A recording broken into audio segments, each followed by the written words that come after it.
cualquier clase de cosas, y puede haber noticias buenas, noticias que no son buenas, puede haber prédicas que son prédicas sanas, bíblicas, pero también puede haber prédicas muy interesantes y muy carismáticas que en realidad traen un engaño ahí metido y que a la larga pueden dañar tu vida espiritual.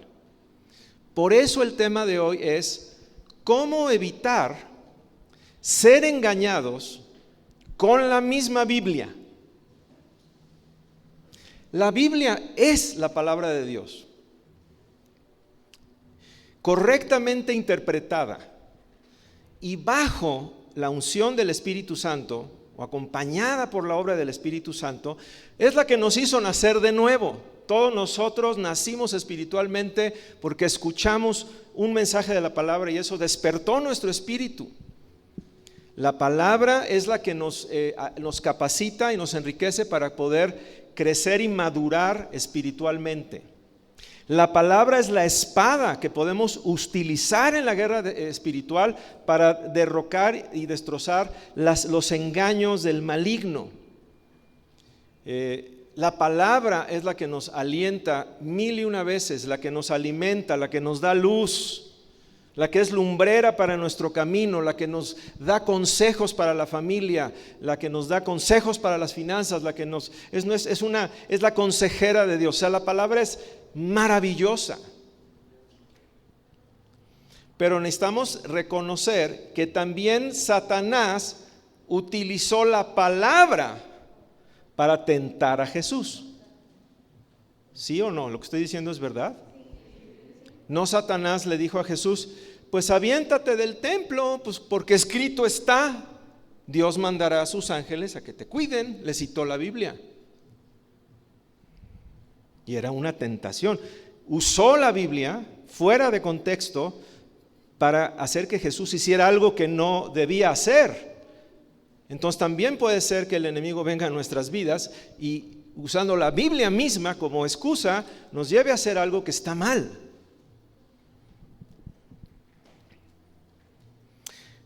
La Biblia puede ser usada para manipular, como el libro ese del libro de Enoc, donde él trata de llevarlo a un lugar seguro y hay un hombre malo que lo quiere porque puede usar eso para manipular a la gente. La Biblia, etcétera, puede ser usada para condenar, para muchas cosas que no es para lo que Dios la dio. Mateo 7:15, acompáñenme a ver qué nos dice el Señor Jesús.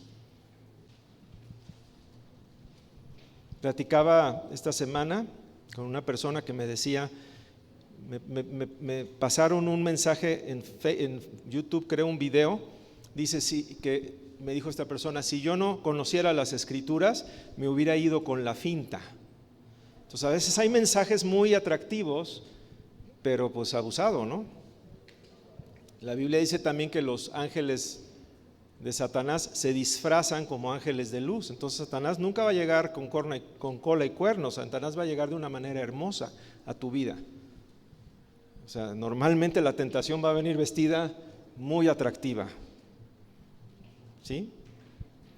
Entonces Jesús nos dice lo siguiente, Mateo 7:15: guárdense de los falsos profetas que vienen a ustedes, o sea, vienen a ti.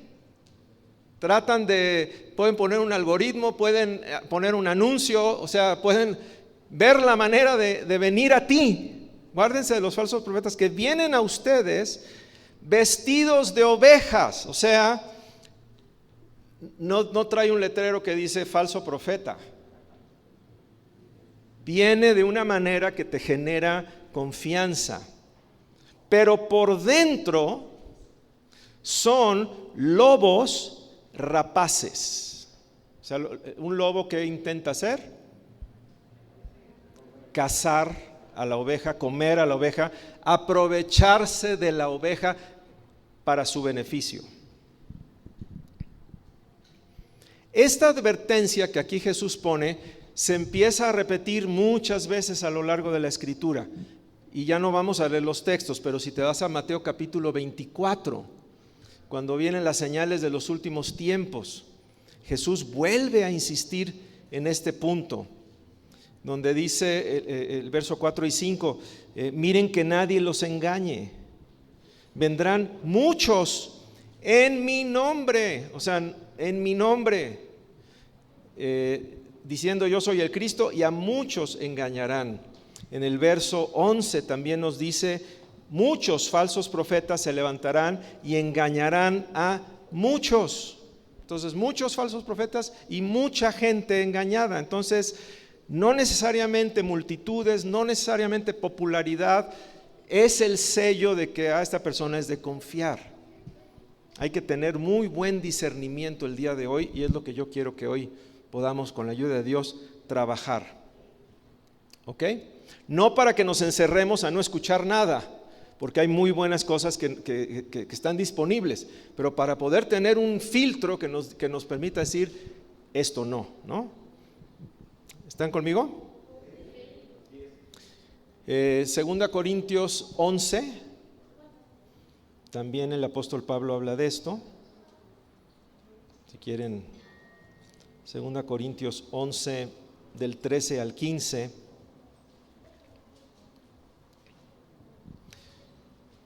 Dice, porque estos son falsos apóstoles, obreros fraudulentos, que se disfrazan como apóstoles de Cristo. Dice, no es maravilla, porque el mismo Satanás se disfraza como ángel de luz. Así que no es extraño si también sus ministros se disfrazan como ministros de justicia, cuyo fin será conforme a sus obras. Entonces aquí nos habla de otra vez esta advertencia, y la puedes encontrar, te voy a dar ya las citas para no leerlas. Por ejemplo, Hechos 20, del 29 al 30, Efesios 4:14, Primera de Timoteo del 1, del 3 al 4, todo el capítulo 2 de Segunda de Pedro, y todo el libro de Judas habla de este tema de aguas con los falsos maestros, aguas con los falsos profetas, aguas con las falsas doctrinas. Quiere decir entonces, y hay otras citas más que ya no puse, quiere decir entonces que es un tema importante para nosotros que necesitamos conocer y abordar. La Biblia son 66 libros compilados. Hay muchísima historia y también muchísimas historias. Hay parábolas, hay poesía, hay profecía, hay proverbios, hay dichos, hay acontecimientos, hay diálogos, hay mil cosas. Es muy fácil tomar unas palabritas de ahí, sacarlas fuera de su contexto y utilizarlas como pretexto para decir lo que se me pegue la gana decir. Una vez un misionero, antes de ser cristiano, fumaba pues algo ahí para y entonces en una ocasión estaba ahí con sus amigos en una fogata, iban a fumar, y entonces, pero alguien llevó una Biblia y vamos a ver qué Dios dice, ¿no? Y abrieron en el libro de Génesis, donde viene la creación del mundo, ¿no? Y Dios hizo esto y vio que era bueno, Dios hizo esto, y Dios hizo toda planta verde, ¿no? Y vio que era bueno. Dijeron, pues es bueno, éntrale, carnal. Y en este caso sacaron la Biblia fuera de contexto como un pretexto. Pues yo puedo, o sea, cualquier persona puede hacer que la Biblia diga lo que quiere que diga. Entonces tenemos que tener cuidado. La gran meta de nosotros, escucha bien, porque esto que te voy a enseñar ahora es como un parteaguas. La gran meta no es decirle o irnos con lo que la Biblia dice, sino con lo que la Biblia enseña. ¿Qué enseña la Biblia? No que dice la Biblia. Porque dice, pues son, no sé, cientos de miles de frases. Yo puedo tomar cualquier frase, la uso para atacarte, la uso para lo que yo quiera y digo, la Biblia dice, y ya te pongo en jaque mate, porque pues, si la Biblia lo dice, así tiene que ser. Entonces, pero tal vez esa frase no expresa lo que la Biblia enseña. Entonces, lo que nosotros necesitamos descubrir es lo que las Escrituras enseñan. Y hoy quisiera mencionar solamente 3 grandes principios para descubrir lo que la Biblia enseña y evitar que nos engañen con la Biblia. Y también voy a darles una ilustración de cómo entender bien, digamos, el contenido de la Biblia. ¿Están conmigo? Ok. Los 3 grandes principios que les quiero compartir son los siguientes. Número 1, repitan por favor conmigo, Dios es repetitivo. Otra vez. Dios es repetitivo. Podría darles muchas citas de esto, pero si algo Dios quiere enseñar, lo va a repetir por todos lados. Y si es una enseñanza que solamente aparenta aparecer en un solo versículo, pero no puedes encontrar repetición de esa enseñanza, entonces estás interpretando mal ese versículo. Porque si algo Dios tiene es que Dios es repetitivo. Ese es el primer gran fundamento de la enseñanza bíblica. Entonces tú puedes ver que, no sé, el tema de la oración, desde Génesis ves que Abraham oraba y en la ley habla de la oración y los salmos hablan de la oración, en los proverbios habla de la oración, Jesús habló muchísimo de la oración, en las cartas se habla de la oración, o sea, es un tema. Ahora, dentro de ese tema hay muchas cosas que puedes aprender de la oración, el ser perseverante en la oración, puedes aprender cómo hacer tu oración adecuadamente, pero es un tema que se repite y se repite y se repite y se repite por todos lados. Por ejemplo, hay personas que dicen basado en un versículo que Pedro es la cabeza de la iglesia o el fundamento de la iglesia, ¿no? Pedro es la roca de la iglesia, el fundamento. Y si lees el texto pareciera que dice eso, aunque en griego no dice eso. En griego dice, Jesús le dijo a Pedro, tú eres Petros, que es una piedra, y sobre esta Petra, que es un basamento rocoso, edificaré mi iglesia. Entonces lo que Jesús está diciendo es sobre el fundamento. Pedro acababa de decir, tú eres el Cristo. Fue el primero que dijo, tú eres el Mesías, tú eres el Cristo, tú eres el Hijo de Dios. Esa realización de quién es Jesús es la piedra, es la base. Y Pedro fue la primera piedrita que se colocó de la iglesia del Señor, fue el primer creyente. Eso es lo que está diciendo, si lo analizas en griego.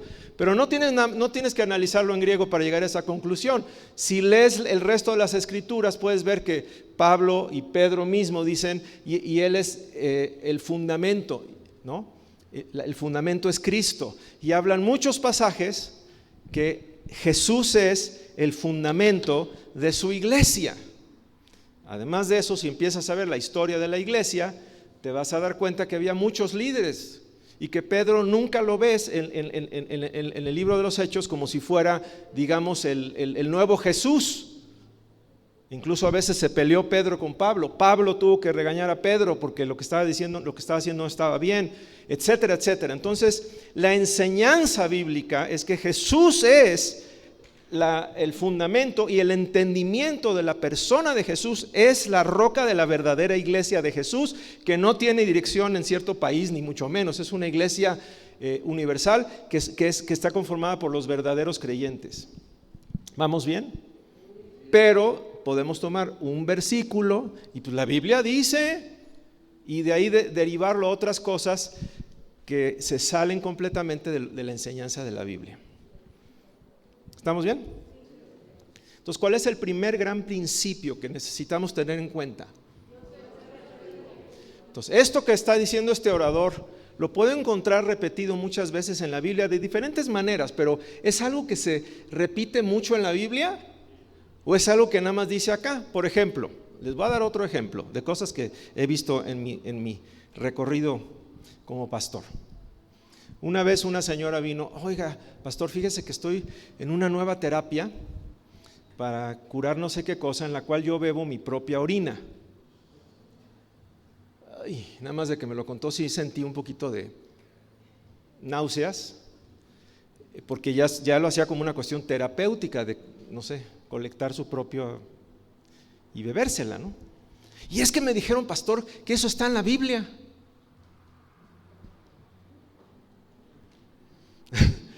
Porque dice en el libro de Proverbios: bebe el agua de tu propia cisterna.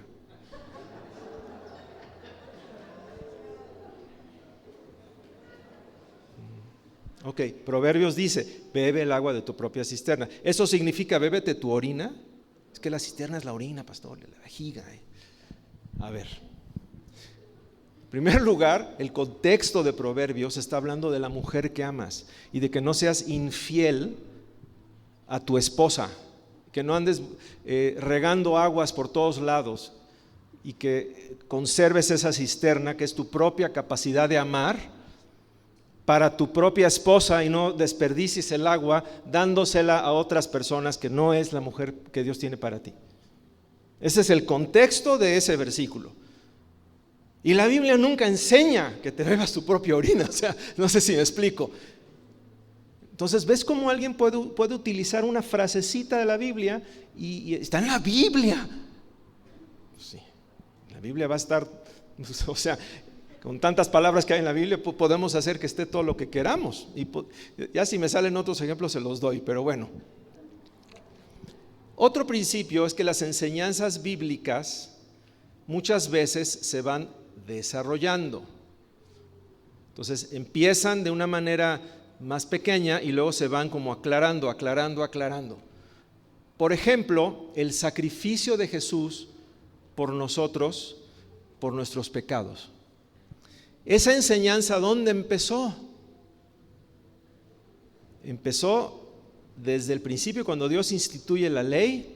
Dios empieza a instituir sacrificios de unos animalitos que tenían que poner las manos sobre el animalito, cargarle los pecados y luego ese animalito, ahora sí que cuello al animalito, él iba a pagar, él era el chivo expiatorio, el que cargaba, el que expiaba.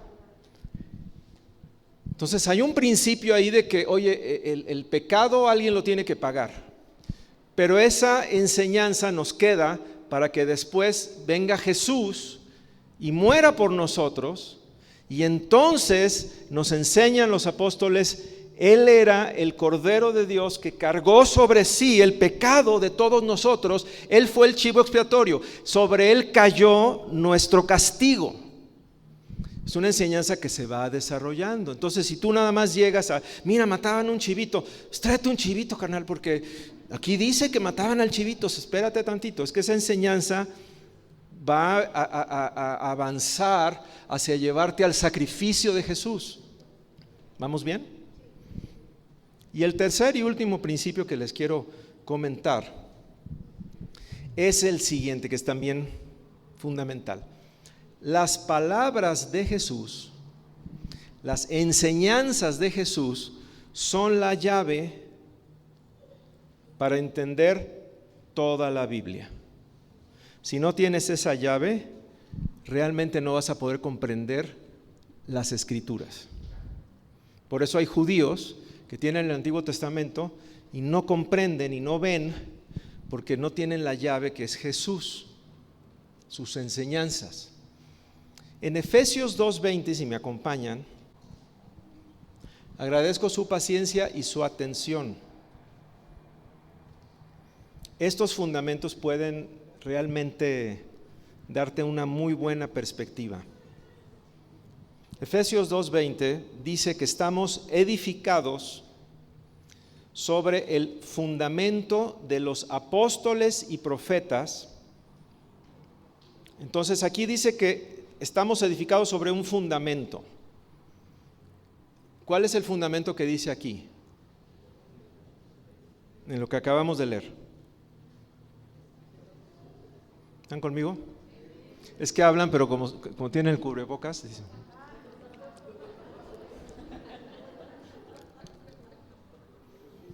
Apóstoles y profetas, ¿no? Apóstoles y profetas. ¿Cómo se les llaman los que escribieron el Antiguo Testamento? Los profetas. ¿Quiénes escribieron el Nuevo Testamento?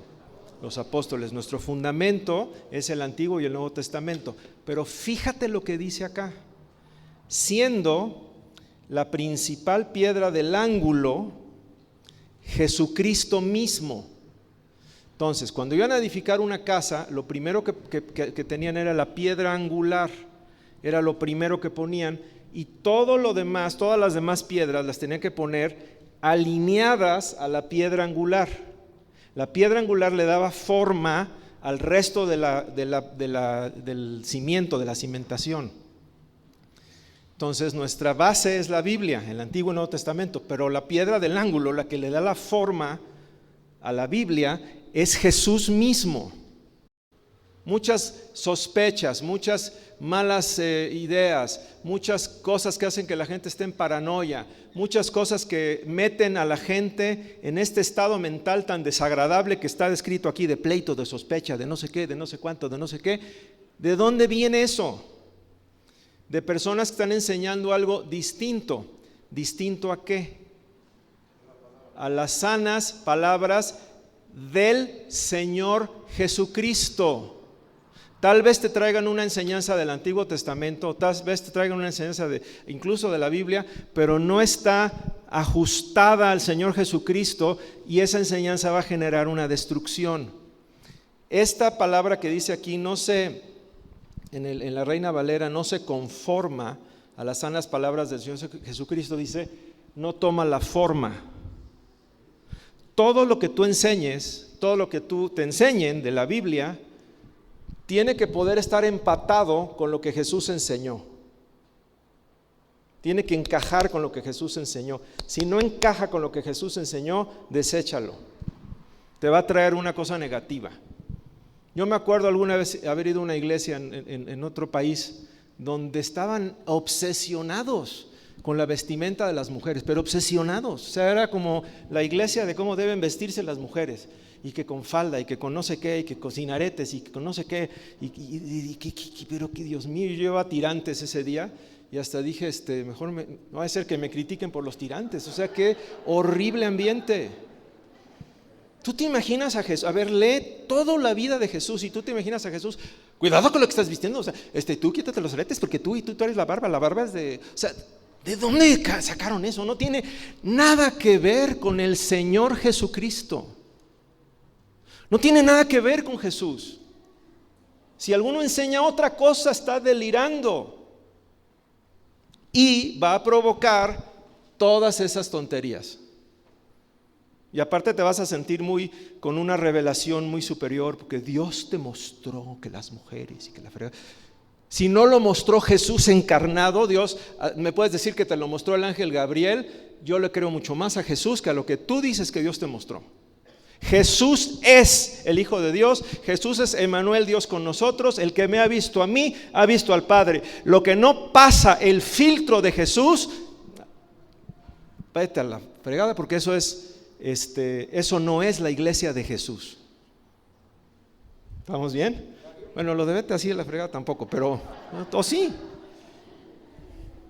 En tu mente, no es que ya vimos que Satanás puede usar la palabra de manera perversa para hurtar, matar y destruir. Pero también puede ocurrir que siervos de Dios también nos equivoquemos y que de repente digamos algo que, o sea, no venía al caso. No estoy diciendo que cada vez que alguien diga algo que está errado, mira, es un siervo de Satanás disfrazado de ángel de luz, y no, tampoco. O sea, también puede pasar que tengamos errores en nuestra concepción de la palabra, o que de repente nos dejemos llevar por la emoción, y por eso necesitamos ser personas que tienen un buen filtro.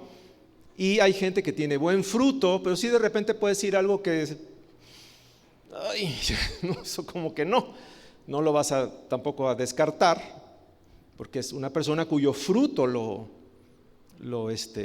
avala, pero en esa área sí dices, yo creo que esto no tiene que ver con lo que Jesús enseña. Eso nos puede pasar a todos. Ya vamos a aterrizar. No, nos falta una parábola que les quiero dar, una parábola que yo hice. Bueno, 2 Timoteo 2:15 dice: procura con diligencia presentarte a Dios aprobado, como obrero que no tiene de qué avergonzarse, que usa bien la palabra de verdad. Toda persona que enseña la Biblia sí tiene que asegurarse que lo que va a enseñar esté bien, sea bíblico realmente, ¿no? Fíjate lo que dice aquí, dice que usa bien la palabra de verdad. En otra traducción dice que traza bien la palabra de verdad, maneja con precisión la palabra de verdad o interpreta correctamente la palabra de verdad. Son diferentes traducciones de esta idea. Entonces quiere decir, esta palabra en griego quiere decir que divide bien. O sea, la Biblia es una, pero tiene diferentes secciones y cada sección tiene un propósito. Entonces voy a terminar con una figura, si quieren, que es la figura de un árbol. Me gustaría que en este momento, si son tan amables, nos imaginemos un árbol. ¿Sale?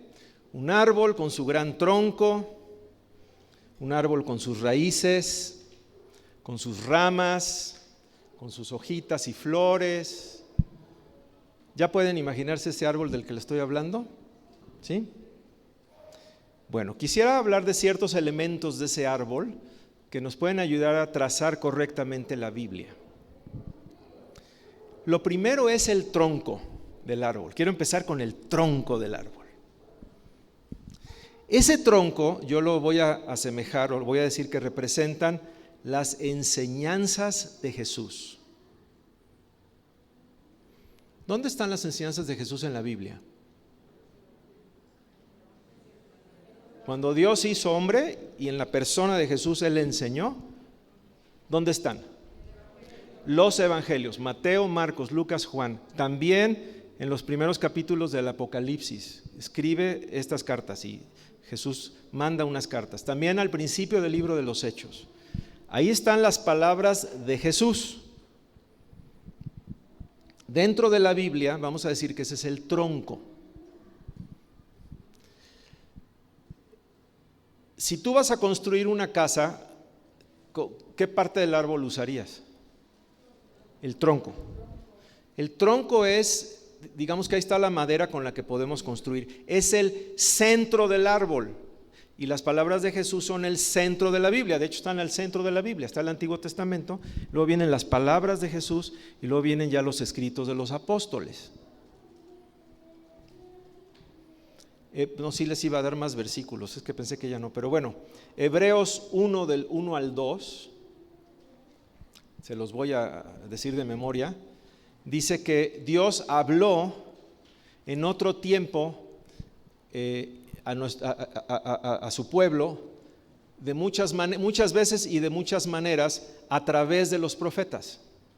Está hablando del Antiguo Testamento, dice, pero en estos últimos días nos ha hablado a través del Hijo.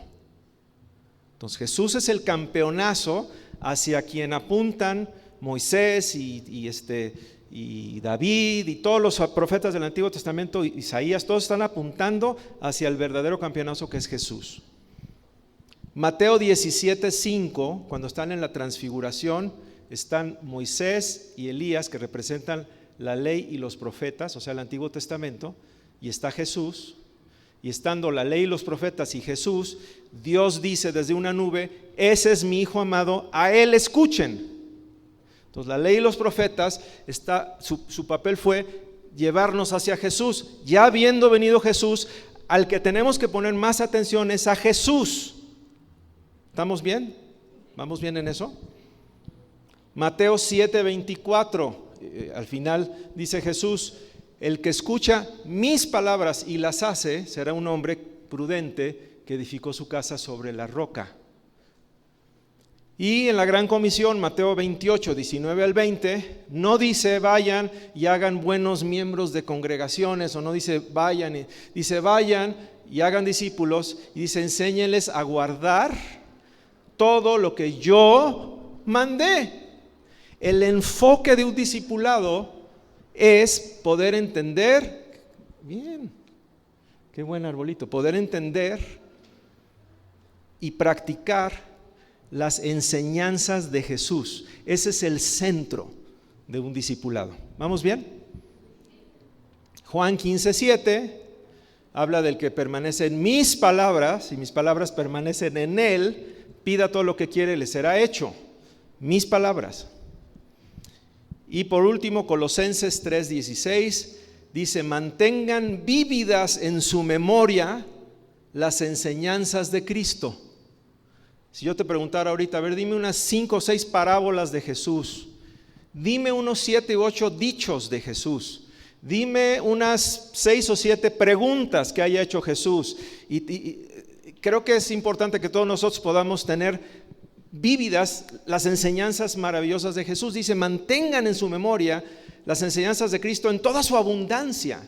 O sea, son las enseñanzas de Jesús, son como las esencias maravillosas que recogen del Antiguo Testamento y que están cargadísimas de cada palabra suya, cada enseñanza suya trae una carga impresionante de abundancia.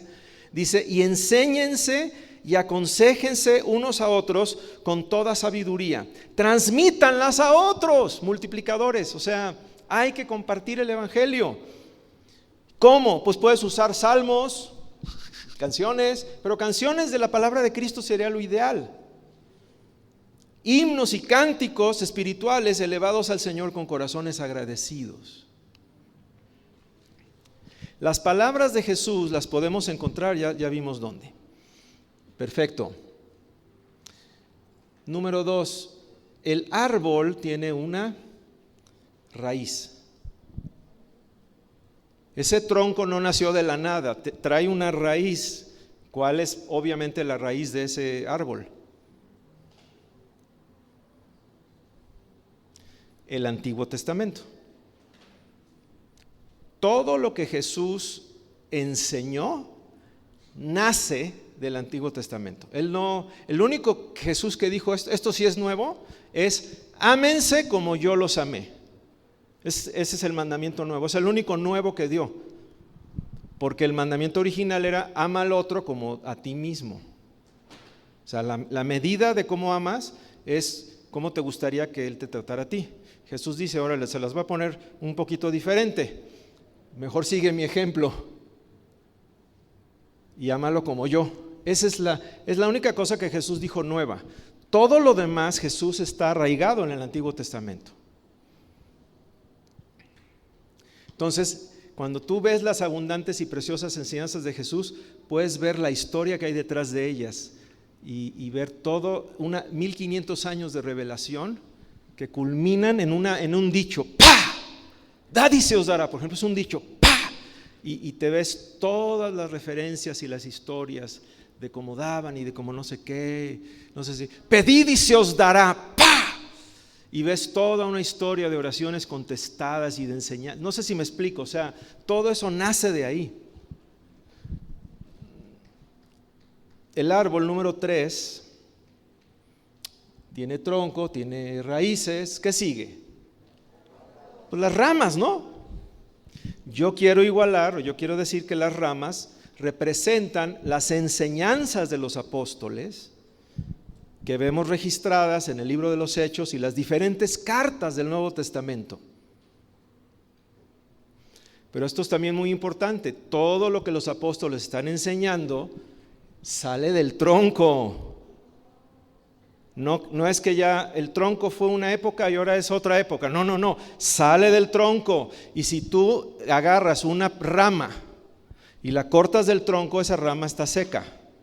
Si tú agarras una enseñanza del Nuevo Testamento y la desasocias de Jesús, es una falsa doctrina.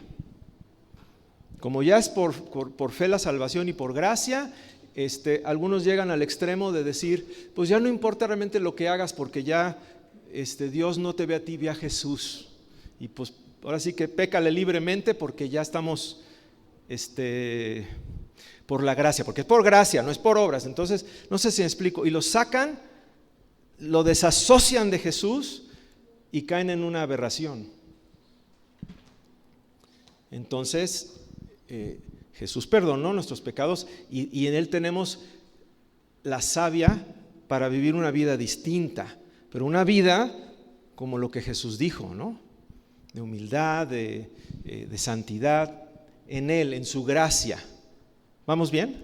Entonces cuando dices es por gracia y no por obras, no es pues a volar todo lo que habían dicho, pácatelas, y ahora es China libre total que es por gracia. No.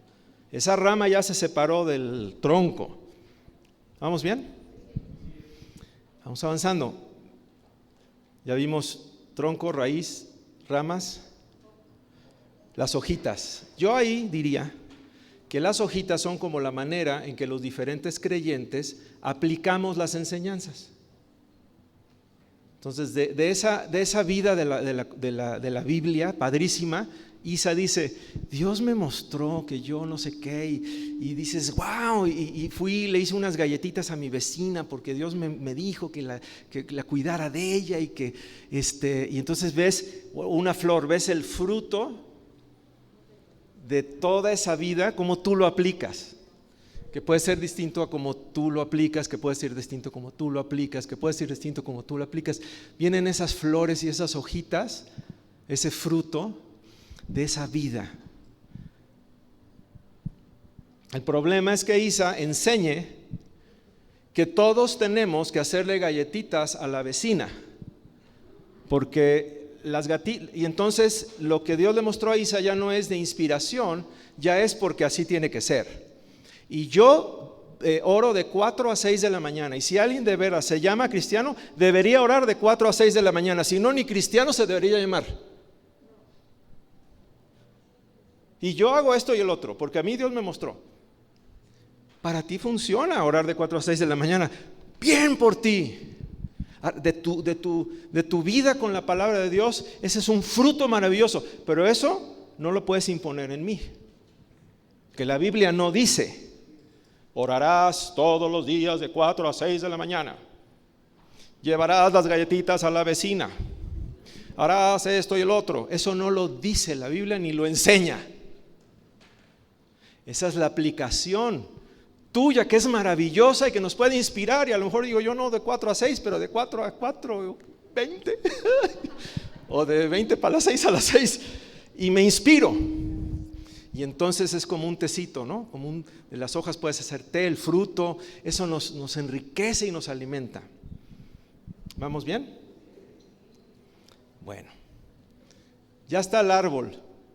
Pero imagínense que al árbol le vamos a agregar 2 elementos externos al árbol. Primero le vamos a agregar unas lucecitas, como un árbol de Navidad, o algo que, muy bien, le vamos a agregar unas lucecitas. Esto va a estar mucho más complicado que se las agregues en este momento, pero estás haciendo un muy buen esfuerzo.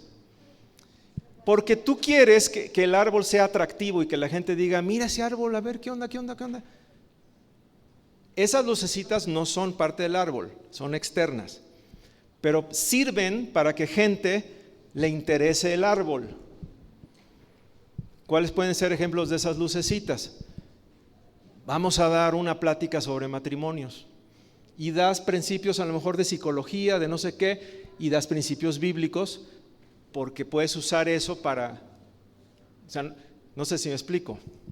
Vamos a hablar del tema de la felicidad y vamos a dar ciertas estadísticas y cosas científicas, o vamos a hablar de Abraham Lincoln, de no sé qué, y son elementos que no son del árbol necesariamente, pero te generan que las personas digan, que me gustaría conocer ese árbol, me gustaría conocer la Biblia. Es un elemento externo. Pero el último elemento, y aquí ya termina todo, imagínate que a ese árbol le crece una hiedra venenosa. ¿Han visto las plagas de los árboles? Pregunta, ¿Esa hiedra venenosa es parte del árbol? No. ¿Pero qué está haciendo la hiedra venenosa? Se apoya en el árbol